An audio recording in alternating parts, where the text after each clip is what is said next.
बिस्मिल्लाहिर्रहमानिर्रहीम। अस्सलामुअलैकुम। आप देख रहे हैं यूट्यूब चैनल आम सी बातें।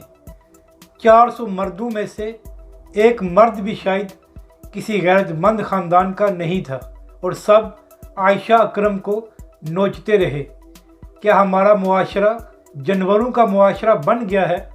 इस वीडियो में हम इसी के मुतालिक बात करेंगे जो 3 दिन पहले मीनार पाकिस्तान पर वाक़या पेश आया है।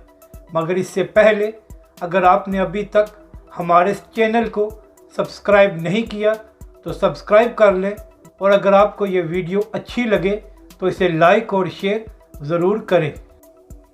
टिकटॉकर आयशा अकरम 14 अगस्त को मीनार पाकिस्तान पर अपनी वीडियो बनाने गई। उनके साथ शायद उनके दोस्त साथी भी थे। पहले तो वहाँ पर मौजूद लोगों ने उनके साथ सेल्फियां लेना शुरू की। उसके बाद सब बदतमीज़ी पर उतर आए और उनके तकरीबन कपड़े भी फाड़ दिए। अब यहाँ पर सबसे जो अहम बात है वो ये है कि वहाँ पर तकरीबन सैकड़ों लोग मौजूद थे, मगर किसी की गैरत नहीं जागी कि वो उस बच्ची को बचा सके। सब भी उसके साथ खेलते रहे, उसको उछालते रहे और सब उसको नोचते रहे।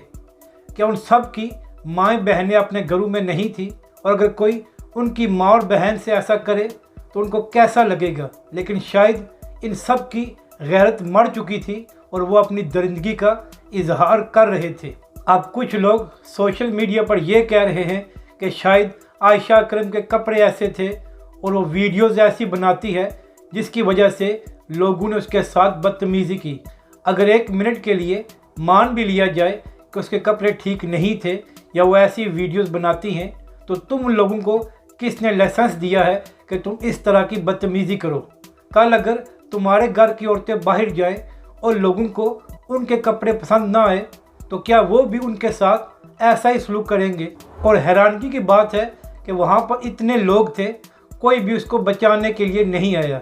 सब तमाशा देखते रहे या अपनी दरिंदगी का मुजाहरा करते रहे।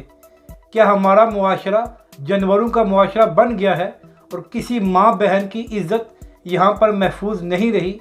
अगर अदालतें इसी तरह सोई रहीं और मुजरमों को सजाएं ना मिली तो इस मुआशरे में औरत का बाहर निकलना भी मुश्किल हो जाएगा।